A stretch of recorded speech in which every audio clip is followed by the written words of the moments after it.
5:07. It's the KRMG Evening News with Skyler Cooper. Every Tuesday at this time, we check in with the city of Broken Arrow. And our buddy Michael Spurgeon is the city manager out there. Michael, how you doing today?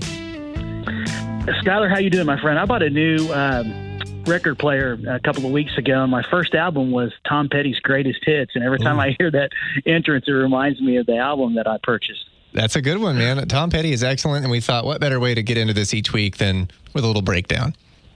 I love it. How you been, my friend? Good. Last night, I was in the Rose District. Me and my girlfriend got some gelato there on Main Street, and we just sit around and legitimately, I'm not blowing smoke because you work for Broken Arrow. We sat there and we looked around and said, gosh, we're so glad we live right by the Rose District. And then we talked about how other cities are trying to follow that model and how great it's going to be for more area communities to look like that and have that accessible way of life.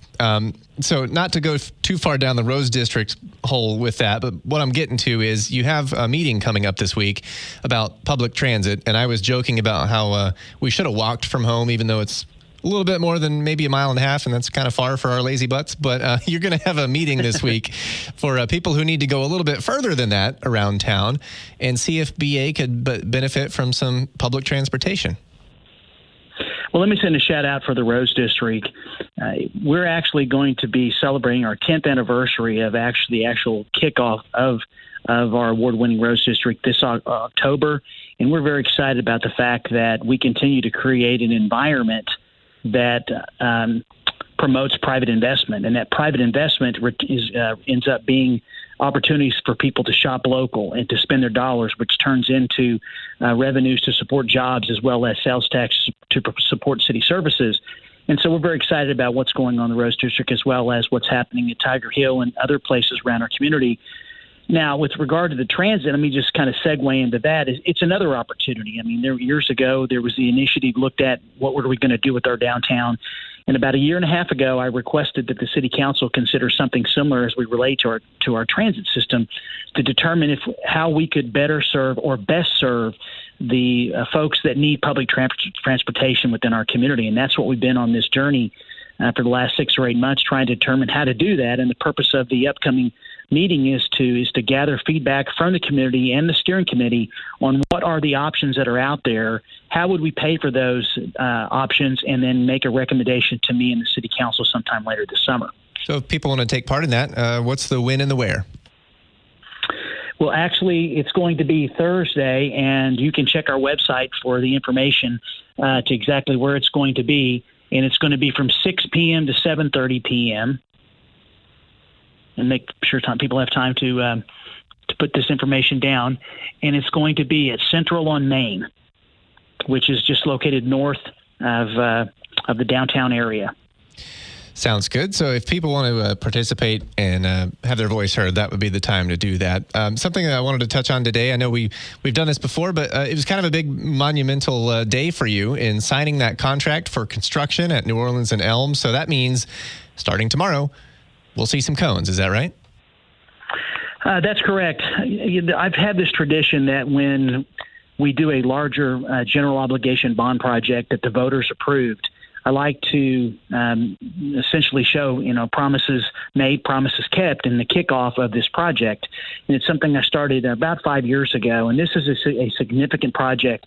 It's about a $4.5 million project total. And we've talked about that a couple of times, and I appreciate you asking me those questions. But yes, construction is going to start tomorrow, and it's going to take 9 to 10 months, depending on the weather. So I wanted to signify that the council has approved the contract, and we're going to be moving forward. And then we're going to have an excellent communication plan by Aaron McCulloch and his team on where we're at, and just keep people posted on what's happening with the construction, because there are going to be a lot of orange cones out in the area.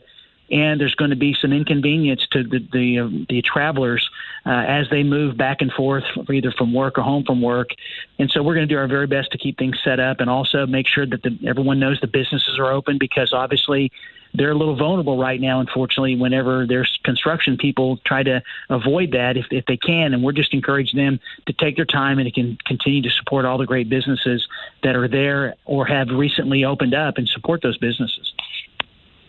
And one of the things people need to remember, is that there will be no left turns at that intersection, a big deal for traffic. So if folks want to, they're driving home right now and they want to check it out later and remember all of the details for that construction at New Orleans and Elm, I watched a video you guys produced out there at the intersection and kind of describes all of that. So just wanted to turn people to your Facebook page and your website for more information on that.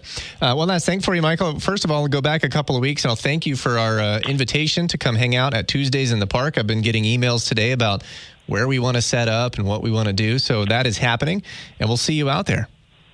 I can't wait, my friend. June 14th will be here soon enough, and we'll be able to continue our great conversation about what's going on in our city, and I look forward to it. Now, with that said, if people regularly keep track of your city council meetings, the Tuesdays in the Park will have a little bit of a shift in your schedule.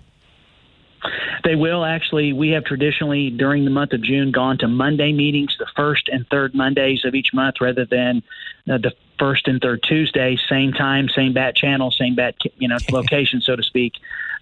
We just honor the Arts OK's actually providing music and entertainment for folks, and it's a great time. I mean, actually, there's different genres of music throughout the month, and I encourage everyone to actually come on out and just have some great fellowship, listen to some good music. We also know that there's always going to be good food out there, and I just encourage everyone to try to get out. Their schedule will accommodate, and we'll be out there, and we'll do the people's business on the 6th and the 20th, respectively, this month.